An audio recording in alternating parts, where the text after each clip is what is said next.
Welcome to the Biz Coach Show. In every episode, we share information and advice for small business owners, small business leaders, startups, and entrepreneurs preparing to launch their business. Our mission is to give entrepreneurs the edge they need to succeed. If you're in need of business coaching, head over to mybizcoaches.co and book your free coaching consultation today. The Biz Coach Show is presented by Eric Whitmoyer, the owner of My Biz Coaches, a business coach, serial entrepreneur, author, and speaker, as well as David Macon, a certified professional in talent development, growth expert, writer, and small business strategist. Well, hey, Eric, how are you doing today? I'm doing well. How about yourself, David? I am doing awesome. Always good to hang out with you and talk all things business. Thank you for joining us on the show. To our audience out there, if you have not been following us, we've been working through a series, which is actually based on a series of articles that Eric has been writing in his newsletter. If you're not currently subscribed to those, we definitely encourage you to check it out. Scan the QR code. They're published on LinkedIn. Really easy to check out, digest. A lot of great tips and information. So definitely make sure you sign up for those. But there are 8 topics that we're working through. And it's all about important trends to look out for in the new year in 2024. And today we're going to be talking about health and wellness. So Eric, I think just to kind of kick things off, of all the things you could have picked as one of the 8 trends to watch, you picked health and wellness. So tell us a bit about why you picked it and why small business owners should be thinking about it and watching that trend in the new year. Yeah, absolutely. And I think that this really kind of stems from one, you've got the combination of what happened during COVID. A lot of people became very conscious of their health, probably more so than they ever have in the past. And ironically, I think what we typically would see is people of my age start thinking about, you get somewhere around 50. As you get closer to 50, you start thinking more and more about your health. And, typically that's when enough bad things have happened to you. You're like, I should probably take a little bit, spend a little more care. But I think what happened was, particularly with COVID, is it dramatically influenced people's perspectives. I need to really pay attention to this more. Anyway, so that in conjunction with the Great Resignation, people are taking into consideration, what are the most important things to me, but what is really very relevant to me as I look for a new employer, as I consider, my work-life balance, health and wellness is getting more and more attention. Now, a lot of that probably has to do with the fact that you have an aging population, particularly the baby boomers, and then myself in the whatever category I'm in, Gen X. Yeah.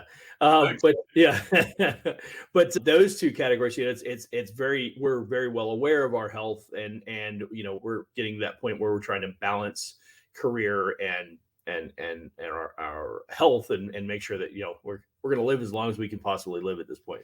But so anyway, I think I think the added piece that I was trying to get to with the COVID piece is that younger people are also paying attention to that now, more so than I'm certain that I did. For certain, I know for a fact that I didn't think about it. I was pretty convinced that I was invincible and that nothing would ever go wrong.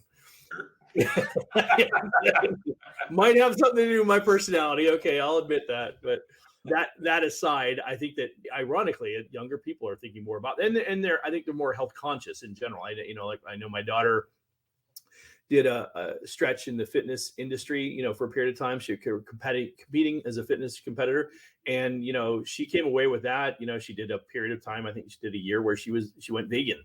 And, and considered other circumstances like that because she was very well aware of her health. And I think we see more and more of that in younger people today. Yeah. Certainly we did, like I said, when I was that age.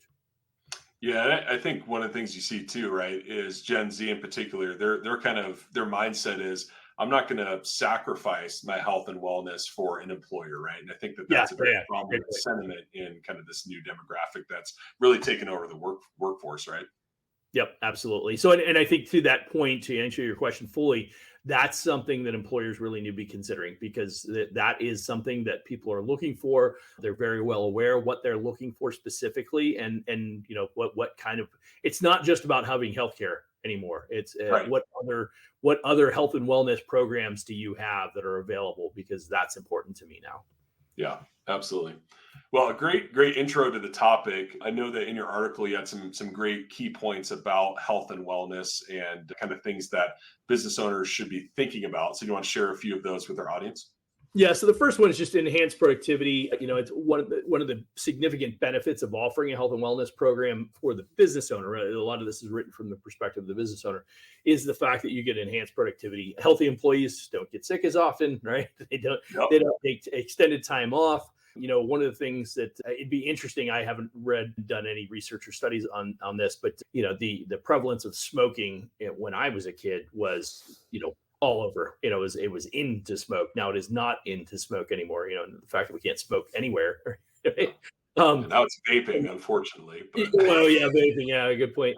But I would be extremely interested to see how many issues that smoking created doesn't exist in whatever population, wherever that transition took place, right? I'd be remiss to try and speak to that. But my point is, my bet is if you dug into that, you get some pretty good, interesting data to kind of demonstrate how many people are not missing work because of smoking related sicknesses or health imbalances or whatever it might be, right? So, but in general, there's a lot more about healthy employees or productive employees. They don't miss time, they don't take as much time off, and so there's a lot of factors there that kind of play into that.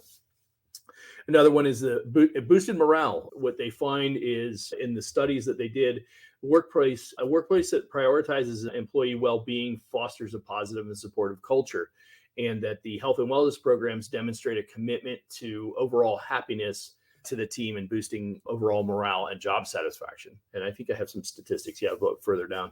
But it's really, really impactful in that regard. People are I'll save it for the statistics, because I'm pretty sure what it references is that the number of people, or percentage of job happiness, versus or related to health and wellness programs. Yeah. Reduced healthcare costs, obviously, from a business owner perspective, healthcare is very expensive to be able to offer that. And so anything you can do to reduce that is substantial as well. And then some of the statistics that I referenced. So more than half of the Gen Z and millennials consider wellness programs important or extremely important when looking for a job.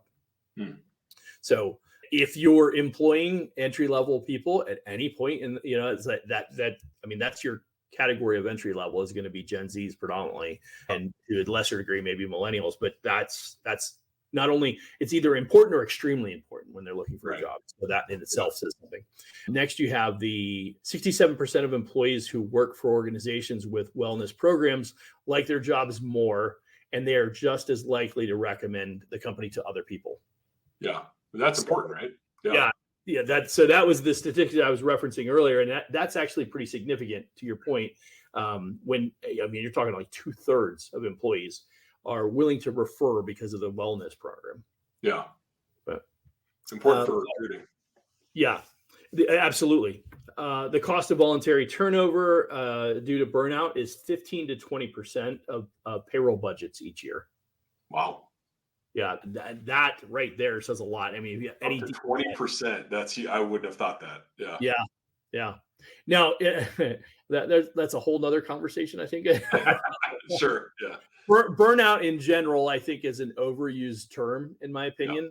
Yeah. And I think actually it referenced some pieces I read some in preparing that article. There was some other information that I reviewed. But as a matter of fact, in this next one, employees are 2 times as likely to report having experienced a lot of gratitude the previous day, and about 40% less likely to report having experienced a lot less stress, worry, and sadness.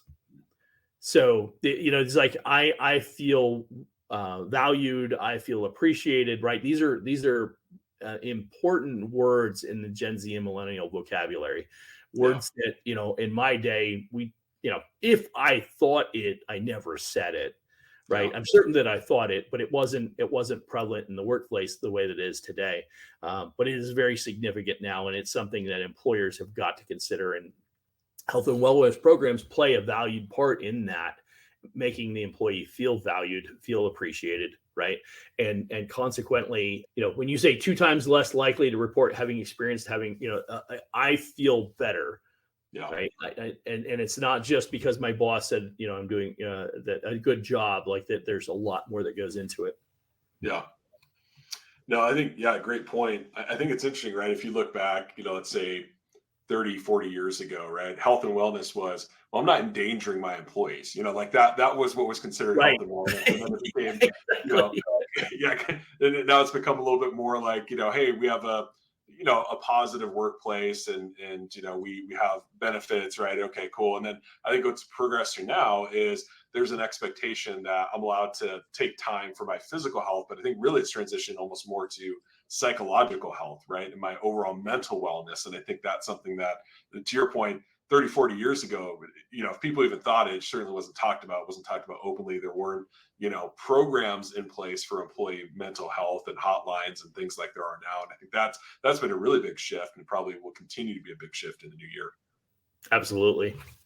So awesome. Well, as we're kind of going through this, Eric, I know you've got some thoughts and tips for small business owners that are thinking about, okay, well, yeah, I mean, I care about my people. I want them to be healthy. I want them to be well. Certainly, you pointed out they're going to benefit from that too, the business owner, right? And it's a win-win when it happens the right way. So how does a small business owner, approach this and maybe integrate a health and wellness initiative into their business? Yeah, great point. So, a great question. So, assessment and customization is a big one. So, one, take the time to understand from your people what's important to them, right? What are the things that they're looking for? And this is going to be representative of the people that the type of people you employ. In regards to like if you have a lot of entry level positions, like in retail, right? It's a great example. Where in retail you got a lot of 20-year-old kids. Well, what's important to them, right? That's going to be different than if you had a more senior seasoned staff of people that are in their 30s and 40s. They're all raising kids at that point, right? So now it's they've got a different need. They've got a different assessment and what they're looking for in the health and wellness. Likely they want to be able to spend more time with their kids. Well, how about a work from home, 1 day a week thing? Does that give me the flexibility? Those types of things are considerations that they factor in. So they recommend conducting surveys and consultations to identify areas of interest and potential health concerns that people have, and then tailor your program around that. Another one is education and awareness, just making your employees aware of the different programs that are available. I think one of the things that I recognized, if I look back over the years, there was a lot of stuff that was available that I didn't take advantage of because there wasn't somebody making me aware of what was available. Right. Yeah. Matter of fact, if I go back and I look at my time in the military, and I was in for about 8 years in the reserves, and there were a number of different programs that were available to us. And I remember somebody very specifically, he'd been in for 20 some odd years or something like that. And he's like, look, there are tons and tons of programs. He goes, but nobody's going to tell you about them. You have to go and do the research to find the information. He goes, right. So, the reality is if you don't go do the research, you won't ever find out about some of these programs. Yeah. And it wasn't like anybody was hiding this. It's just nobody took the time to share that information. So as an employer, make a conscious effort to provide that information and make it available to your employees so they know what's available to them. Because often if you don't, they don't, right? It's perception is reality. Yeah. If I feel like there's nothing available, then it probably isn't anything available, right? Right. And reality is that somebody takes the time to show me, I'm like, oh, wow, there's tons of things here, right? Yeah. Yeah, and things like nutrition, exercise, mental health, these are all really important categories that need to be considered and be factored in. Flexible wellness initiatives recognize the diversity of your workforce and offer a range of wellness activities. So again, what's important to the people working for you, and then include things like fitness challenges and mindfulness sessions and health screenings would be another big one. I get around the age of 50, you start thinking about, okay, well, should I worry about this? Am I concerned about this? It's whether it's high blood pressure, diabetes, or any of these types of things that people might be concerned about. Having a health screening is a relatively cost-effective way to uncover something that could be potentially very impactful to an employee and ultimately then to the employer. So, but it's relatively inexpensive. And if you coordinate it through the insurance company or something like that, they could come in and do a health screening. And the cost per person. I mean, I paid for it out of my own pocket. And I want to say I paid for a full-blown blood workup and everything like that was less than $200. Yeah. What a great way to invest in your employees and say, hey, we're providing this through our health, and you could probably, offset the cost of that. And you're showing that you care about your employees, right? That's a big piece of that. And it's something that's probably important to a large percentage of your employees, depending on what your age group and everything. Well, talk about word of mouth on that, right? I mean, that's something that people are going to talk about at their barbecue on the weekend is, hey, yeah, the owner of our company, we had a morning where, we didn't have to work. They brought in somebody that did health screenings. He paid for the whole thing. Like, I've never had anybody do that before. And also be like, well, where do you work? I want to learn more about that, right? Yeah. It's that kind of stuff that over time really builds goodwill toward you as the owner and your business. Yeah, and great word, goodwill, right? It's like the owners actually going above and beyond and demonstrating the interest in their employees. And as a small business owner, you're going to have a lot of small business owners, I can't really afford that. And I'm like, yes, I understand it's an investment, but let me ask you, how much more value do you think your employees feel to make a $200 investment in each of your employees? You got 20 employees, it's going to cost you $4,000. Yeah, you do it once a year. I mean, it's not huge. Yeah. Hell, you could do it once every 2 years for that matter. Yeah. Right. Most of the stuff, as long as you're testing once every year or two, that's all it's necessary to really uncover something in advance enough that it doesn't become a stage 4 issue or stage whatever issue. Right. Yeah. And you catch it early enough, and it's relatively easy to deal with most of these things. Yeah, you're right. Next one would be incorporate technology. There's tons of apps that you can utilize that would do, a lot of this, reference briefly fitness, exercise routines and things like that. How about an inexpensive app that the company compensates for? I mean, you could buy an exercise app. I'm trying to think the one that I use. I think it's like $69 for the year. Yeah.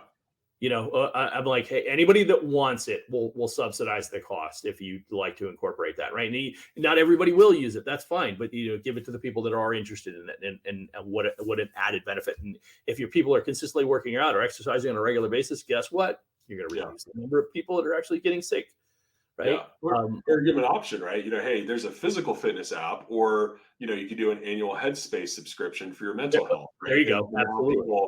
I have choice in my health and wellness, and that's an added benefit on top of it, right? Because now I have the flexibility to choose. Yeah, and that's another big one is the flexibility to actual choose, right? That's the customization of that.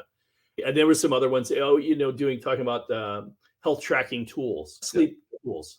My iPhone, I use a sleep tool that tracks how well I sleep or didn't sleep or whatever. Yeah. I mean, I think I pay $25 a year, $24.99 a year or something like that for that app. Yeah. Again, I'm paying for it. I'm self-employed. I'm paying for it. But if an employer paid for that, I'd I'll do that. Right. Yeah. So there are things like that. The next one is leadership support and participation. It's like, and this is leadership 101, right? If you're going to offer it, encourage it from the top down. Yeah. Right. Have the leadership. And this from our previous employer, right? When we did the fitness challenges, I was just thinking about that actually. Yeah. I mean, the owners of the company were some of the biggest contributors on those fitness challenges that we did. Right. There was a guy, Jay Meyer, he was probably like the king of Yeah, you wanted to be on his team because he was a whole team's worth of Iron Man. Exactly. Yeah, he did an Ironman leg by himself every day, right? It's like and the best part was it wasn't just my individual competition for myself, me against me, but there's also these team competitions, and we would win prizes and things like that. What a great way to incorporate. And again, the owners took part in this, right? So it was leadership, support, and participation, right? Yeah. The next one is celebrate success and progress, right? So have some kind of and that was the other thing that we did with those fitness challenges. The owners recognized people who won, right? Not just, I think we even did some like weekend getaways or something like that. I don't remember exactly. Cool stuff. Pretty substantial payoffs, right? I mean, think about a weekend getaway to, a local, hotel for 2 nights or something like that.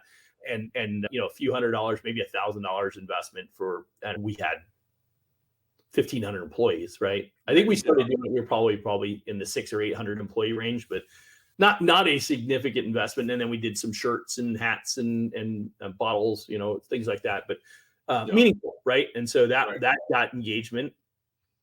And then the 7th one, so just talk about weight loss and physical activity. And so kind of Weight loss is another great one. So just exercising would be one. Weight loss in and of itself. Who's the biggest loser, right? Yeah. What a great analogy there to try and leverage Yeah. this scenario like that. And then the next one was consider offering development training courses. So when I was doing my research, one of the things that I noticed, lots of stuff about the physical component of it. What I didn't notice, and one of the things I'm a huge advocate of, is personal development. Right. Yep. I know that my fitness goals accelerated when I was also training my brain at the same time. Yeah. And side note, there's tons of apps for brain training.